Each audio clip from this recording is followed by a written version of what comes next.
జూబ్లీహిల్స్ ఉప ఎన్నికల నేపథ్యంలో ఆ నియోజకవర్గంలో మంత్రులు కాంగ్రెస్ నేతలు సుడిగాలి పర్యటనలు చేస్తున్నారు. ఈ సందర్భంగా ముస్లిం మైనారిటీ నేతలతో మంత్రులు సమావేశమై వారి సమస్యలను అడిగి తెలుసుకున్నారు. 2500 గజాల వక్ఫ్ బోర్డు భూమిని ముస్లింల గ్రేవ్ యార్డ్ కోసం ఇచ్చామని మంత్రి అడ్లూరి లక్ష్మణ్ తెలిపారు. అలాగే ఇక్కడ మైనారిటీ జూనియర్ కాలేజీను కూడా ఏర్పాటు చేయబోతున్నట్లు ప్రకటించారు. 10 ఏళ్ల బీఆర్ఎస్ పాలనలో జూబ్లీహిల్స్ లో ఎలాంటి అభివృద్ధి చేయలేదన్నారు.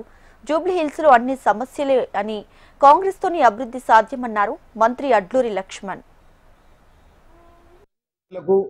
బలహీన వర్గాలకు, పీడిత వర్గాలకు అండగా ఉన్నది కాంగ్రెస్ పార్టీ.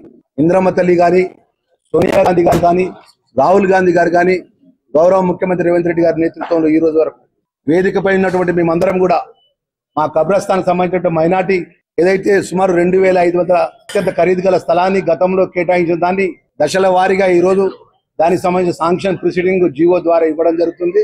అందులో భాగంగా నిన్న సాయంత్రం ఫోన్ చేసి అన్న మైనార్టీకి సంబంధించిన జూనియర్ కళాశాల ఏర్పాటు కోసం మీ సెక్రటరీ గారు అందుబాటులో లేరు, మీరు మంత్రిగా మీరు జీవో విడుదల చేయాల్సిన బాధ్యత మీపై ఉన్నదని చెప్పేసి మా మిత్రులు పెద్దలు చెప్పిన వెంటనే నేను ఫోన్ ద్వారా వారికి మౌలికమైన ఆదేశాలు జారీ చేసి జూనియర్ కళాశాలకు సంబంధించిన జీవో శాంక్షన్ జీవో కూడా ఏర్పాటు చేయడానికి కూడా మన గౌరవ ముఖ్యమంత్రి గారు ఇచ్చినందుకు వారికి ప్రత్యేకమైన ధన్యవాదాలు తెలియజేసుకుంటూ